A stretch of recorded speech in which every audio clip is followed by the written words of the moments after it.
Eesti linnades see tööstusajalugu on päris võimsa pitseri jätnud endale ja tavaliselt me nagu selles tavateadvuses ei pane tähelegi, kui võimsalt tegelikult see ruum on kunagi olnud, et kui me kujutame ette, et kunagi juba äkki 40 või 35 aastat tagasi jalutades Tallinna tänaval oli väga suur osa sellest linnaruumist plankudega eraldatud. Ega see teistes Eesti linnades, kus olid tööstusalad, teisiti ei olnud ja kui meil täna on need plangud ära kadunud, siis meil on tekkinud tohutu linnaehituslik potentsiaal nende aladega, mis on vabanenud justkui sellisest piiratusest ja monofunktsionaalsusest ja need saavad uuesti lülituda selle linna mustrisse ja sealt avaneb tohutu potentsiaal. Hea 80 aastat võib seal nuputada ja mõtiskleda selle kallal, et mis sellega siis ette võtta.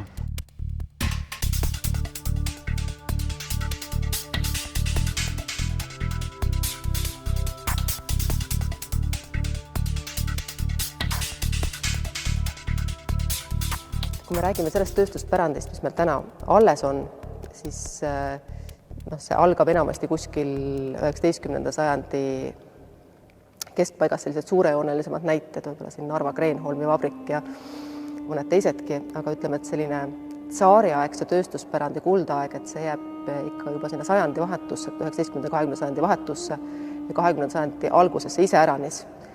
Et kui nüüd nende hoonete välisseinad on tavaliselt siis kas punasest tellisest või paekivist, siis võib-olla huvitavam on isegi see, et mis on seal hoonete sees, ehk mis on see selline sisemine tarindus ja katuse konstruktsioon. Et sajandi vahetus on täpselt selline aeg, kus meil tuleb kasutusele laialdasemalt uue materjalina raudbetoon ja see annab täiesti uued võimalused teha märksa suurema sildega, suurema, laiema siseruumiga tööstushooneid ja eks tööstusarhitektuur ongi see esimene koht, kus raudbetooni kasutama hakatakse.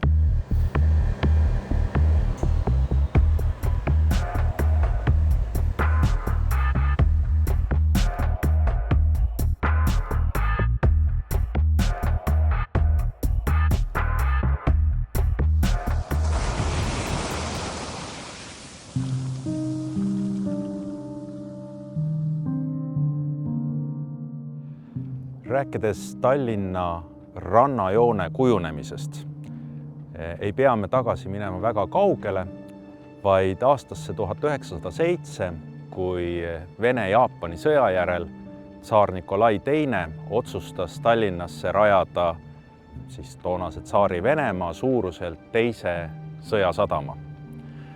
See pidi tulema siis siia Tallinna rannaalale, algama siis sealt Katariina kaist, muul pidi jätkuma 2,5 kilomeetrit ja lõppema Vana sadama juures. Et seda kolossaalset ettevõtmist tegema palgati toona Euroopa suurim sadamaehitusettevõte AVH, kes siis tuli Hollandist siia 20 suure ujuvsüvendajaga ja kogu oma meeskonnaga. Tegemist oli grandioosse ettevõtmisega. Kivid näiteks, ka need, mis me näeme täna Katariina kai peal, need pärinevad Soomest, need on sealt ahutud, sealt siia toodud. Aastal 1912 ehk et siis 5 aastat hiljem otsustati, et selle sama sõjasadama ja kogu selle temaatikaga seoses, et tsaari Venemaa tellib endale uued allveelaevad.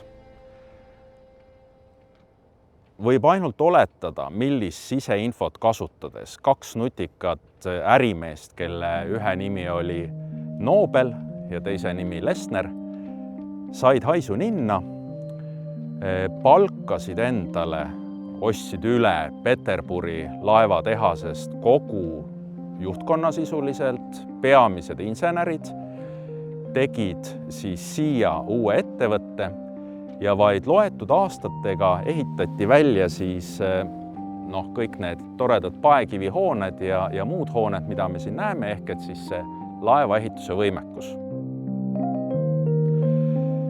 Esialgne leping nägi ette 12 allveelaeva ehitamist, nendest jõuti valmis ehitada 9 siis siin.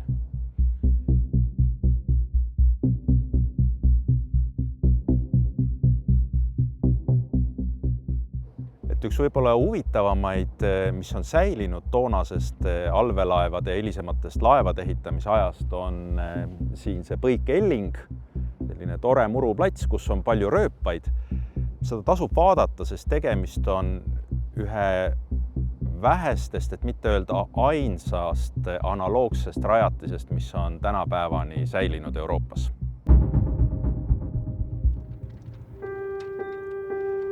Eestlastena me oleme harjunud ennast pidama rannarahvaks. Ometigi on meil selline huvitav seadus või selline reeglistik, mida nimetatakse kaldakaitsevööndiks. Me oleme harjunud seda pidama keskkonnaalaseks terminiks.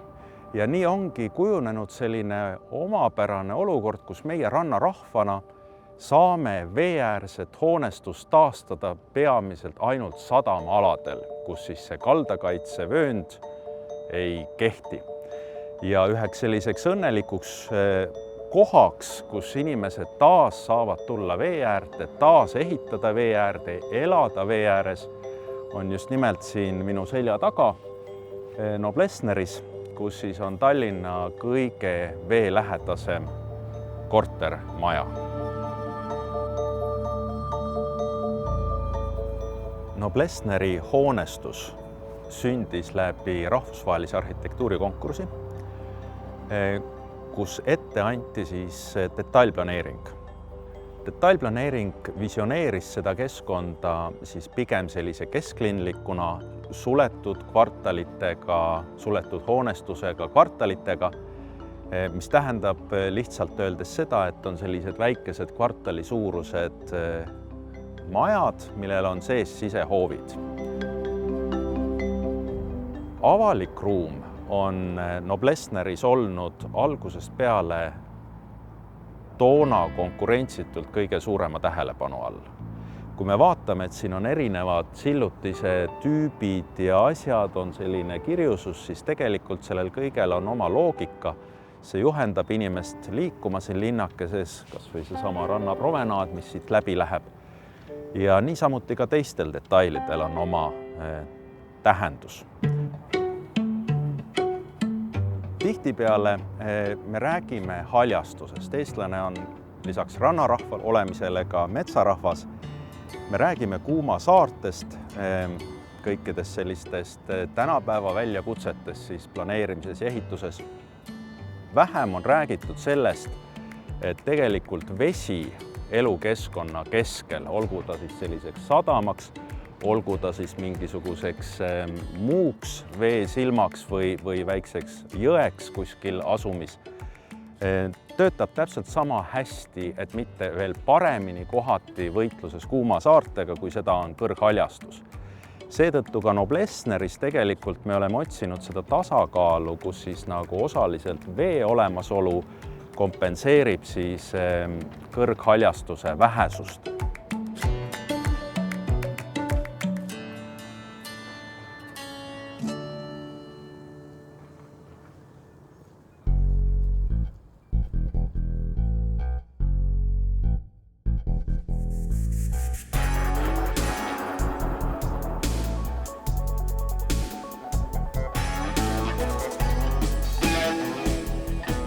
Tööstusarhitektuuri on viimasel paarikümne aasta jooksul järjest rohkem hakatud uude kasutusse võtma. Ja minu meelest on arhitektid teinud väga ägedaid lahendusi. Et tööstusarhitektuur võib-olla ongi selles mõttes selline hea koht, kuhu saab uusi ja julgeid sekkumisi lisada. Et ta on juba ise niivõrd suur, monumentaalne, massiivne, et sinna on nagu võimalik ka siis selliseid modernistlikke kniffe juurde lisada, et olgu see siis nüüd Rotermanni need Lautsepa tehase tornid või siis Faale see klaasist osa, et loomulikult, kui me kõik hooned selliseks teeme, et siis läheb nagu käest ära, aga sellised üksikud modernistlikud aktsendid siin ja seal, ma arvan, on väga ägedad. Ja teistpidi jälle, kui nüüd võtta ja vaadata, et need sellised tööstuskvartalites tekkinud uued nagu elamukvartalid, et seal jälle ka see uus arhitektuur ikka üldiselt üsna kenasti täiendab seda vana arhitektuuri ja teistpidi ma jälle ütleksin, et see vana arhitektuur loob just sellise erilise elukeskkonna, mida sa nagu muidu ei saaks nullist luua.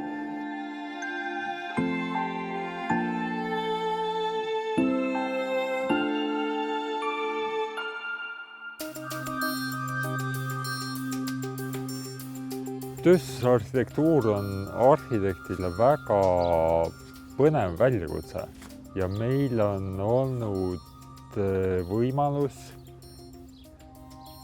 erinevates objektides kaasa lüüa, alustades Vaalemajast aastal 2002 hakkasime projekteerima ja 2006 sai valmis. Vaalemaja on Eesti arhitektuuris kindlasti, võiks öelda, et teed rajav lahendus, et omaaegne tselluloosi vabriku pealeehitus tekitas kõneainet, kes leidis, et see on sadul sea seljas, kes leidis, et see on kõige ägedam maja.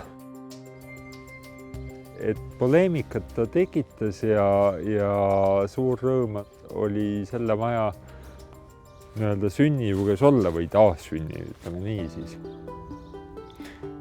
Rotermanni kvartalis oli samamoodi muinsuskaitse mõttes piiranguid küll oli kõrguse mõttes ja ka ütleme, et hoonete mahu osas, aga nende mälestiste käsitlemine oli selles mõttes vabam, et me ise kavandasime Rotermanni laudsepatöökoja hoone kohale 3 kuusekest, 3 tornikest, mis selles mõttes elavdab nagu seda ajaloolist keskkonda, teeb põnevamaks ja pakub huvitavaid väljakutseid arhitektile.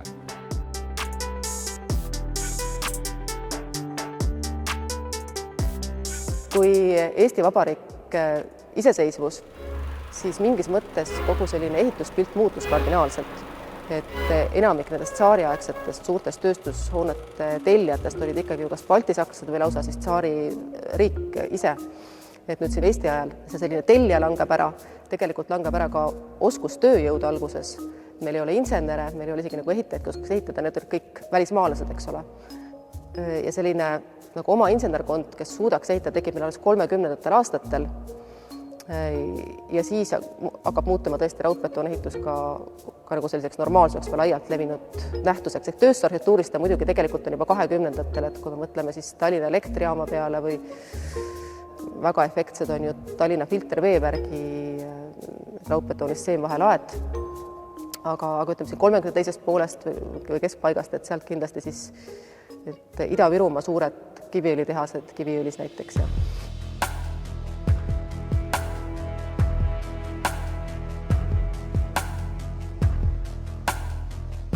Kiviõli õlitehas võib-olla ei olegi nagu tarinduslikult niivõrd uuenduslik, ta pigem esindab sellist, ütleme, ajastu siis sellist tüüpilist tööstushoonet.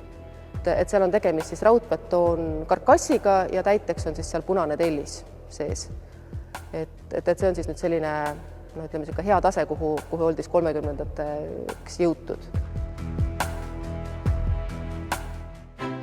Aga Eestis võib-olla tõesti hästi seda raudbetooni ehitust vedas meil ees selline tore mees nagu August Komendant, kes hiljem ju emigreerus USA-sse ja sai sealt maailmakuulsaks. Aga tema alustas oma karjääri Eestis ja tema sellised esimesed hooned on meil ju just siin valminud. Et kui rääkida tööstusarhitektuurist, siis võib-olla üks efektsemaid hooneid kahtlemata Tartu Viljasila, millega juhtus siis see kurioosne lugu, et kui see teises maailmasõjas püüd seda õhku lasta, siis konstruktsiooni oli niivõrd tugev, et see vajus ainult natuke viltu ja siis pärast seda sigutati sirgeks tagasi, et seisab seal tänapäevani.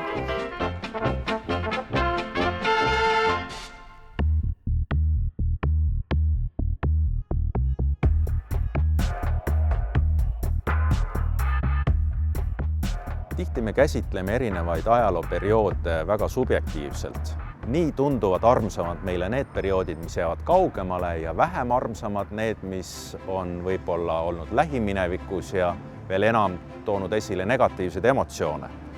Seetõttu selline nõukogude periood on paljuski tunnetuslikult alaväärtustatud.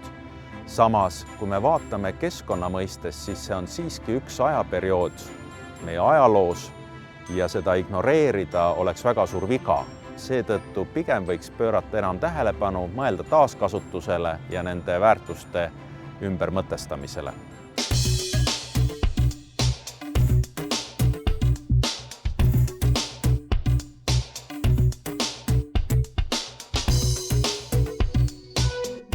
Viibime praegu endisest Viigateli tehases, kus täna paikneb Lurichi kvartal, mis on üheks näiteks, kuidas saab siduda ajaloolist hoonestust ja tänapäevast.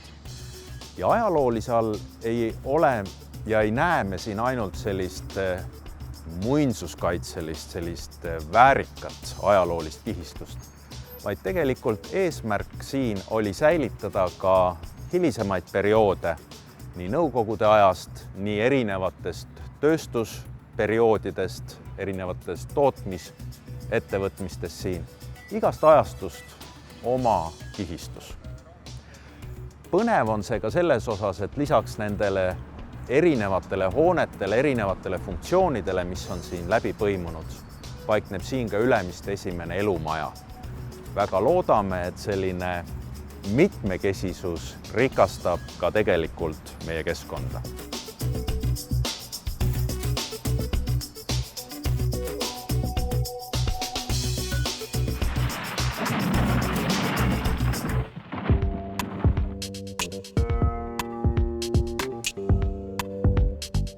Kui rääkida nõukogudeaegsest tööstusarhitektuurist, siis seda muidugi iseloomustab ühelt poolt see, et oli surve üldiselt ikkagi projekteerida niimoodi, et kasutatakse tüüpelemente, mis tähendab seda, et inseneridele jäi väga palju vähem loomevabadust ja arhitektidele samuti.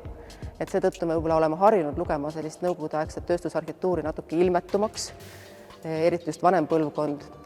Aga mulle tundub, et tal on selline oma võlu siiski olemas ja eriti just nagu noorema põlvkonna hulgas tegelikult hakatakse üha enam väärtustama.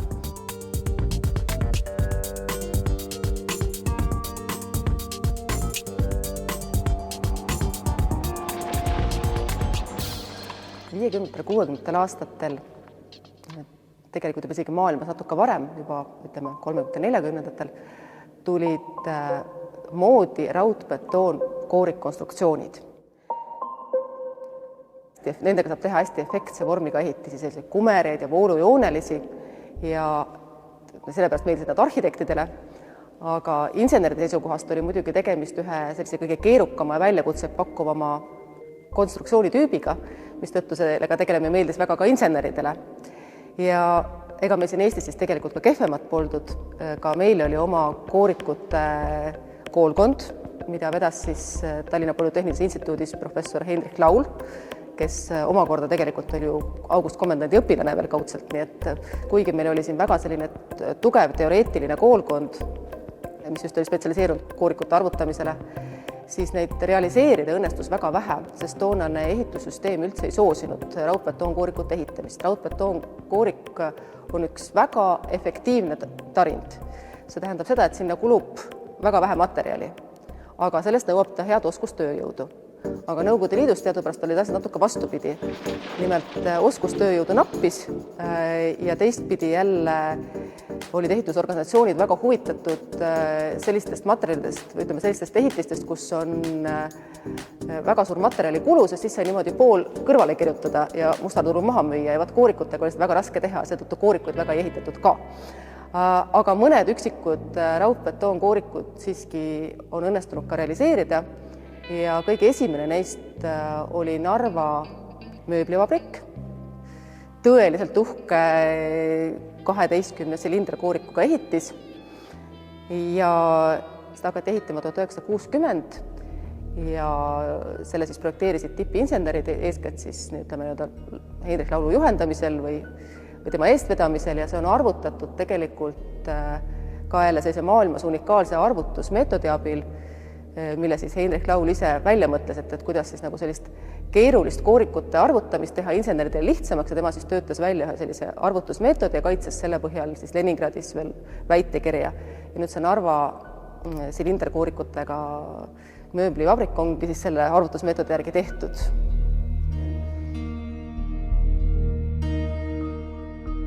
sageli, kui vaatad sellist suurt massiivset koorikhoonet, et ei kujuta ette ju tegelikult, kui õhuke see koorik iseenesest on. Et nüüd siin Narvas on, Narva mööblivabrikus Indre koorikud on õhemates kohtades 7 sentimeetrit õhukesed, eks ole. Ja kui selle peale mõtled, siis hästi julgekski peaaegu et all seista, aga nii need koorikud loodud on ja niimoodi nad on arvutatud ja niimoodi nad kannavad ja niimoodi nad püsivad. Ja on tegelikult hästi tore näha, kuidas nüüd see nõukogudeaegne Narva mööblivabriku hoone, et see ei ole vajunud unarusse, see ei ole maha jäetud, vaid siin on tehtud ära ikkagi suur töö, et seda avada inimestele ja et siia saaks ligi ja ta on alustamas nii-öelda uut elu teises funktsioonis.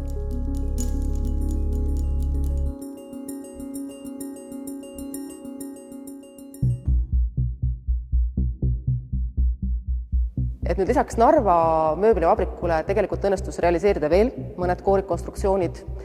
Tipimeeste koolkonnast on siis tulnud Välisministeeriumil selline hüparkoorik, seda samasugune on Jäneda sovhoostehnikumil ja siis on veel Tehnikaülikooli peahoonel on ka siis aula, on hüpar, koorikhüpar ja siis on selline efektne tahkkandja. Aga võib-olla selline koorik, mida kõige rohkem nagu teatakse või tuntakse, on Balti jaama lähirongide ootepaviljoni selline kaunis kuppel, eks ju. Ja loomulikult on meil veel üks kõige kuulsam raudbetoonkoorik, mis on kuulus mitte ainult Eestis, vaid ma võiks öelda, et terves maailmas. Aga see ei ole nüüd nõukogudeaegne, see on tegelikult palju varasem ja seetõttu ka võib-olla palju erilisem, ehk siis vesilennukite angaarid.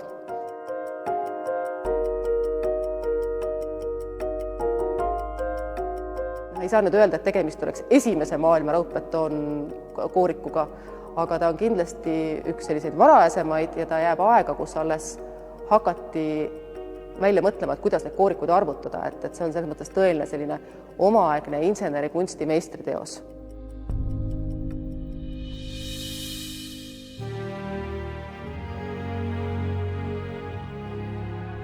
Selleks ajaks, kui Tallinna angaare hakati projekteerima, oli maailmas juba mitmeid raudbetoonkupleid ehitatud. Taanlased tegid panuse raudbetoon koorikrajatisele. Christiane Nielsen oli tollel väga heas positsioonis, omades oma ehituskontorit nii Peterburis ja samaaegselt olid nad juba enne alustanud ka siin kõrval Noblessneri Ellingu ehitamist. Nii et olud olid neil täpselt teada, nad suutsid ka garanteerida kogu ehituseks vaja minema semendi, mis tuli siis Kundast, ka terasmaterjalid ja selles suhtes ei olnud ka neil sellega suuremat probleemi kogu selle ehituse alustamisega. Taanlaste projekt nägi ette õhukese raudbetoonkooriku, mille kuplid piirasid servadest silindrilised osad. Tolleks ajaks polnud veel üldtuntud koorikute arvutamise teooriat. Seepärast on huvi Taani projekti ja arvutuste vastu kustumatult suur olnud. Nende ehitajate kaasaegne 1920. aastal kirjutanud ühe artikli Inglismaa ajakirjas The Builder ja oli nimetanud sellise projekti koostamist ja sellise angaari ehitamist vägiteoks. Et ta oli teataval määral epohhiloov. Et nii õhukesi ja nii suure avaga ilma vahepostideta mitte kuskil varem ei tehtud. Alguses ikkagi ehitati nagu raudbetooni puhul ikkagi, et on mingid tellingud ja nende tellingute kohta on olemas ka pilte. Tellingute peal olid laudised ja sinna peale betoneeriti.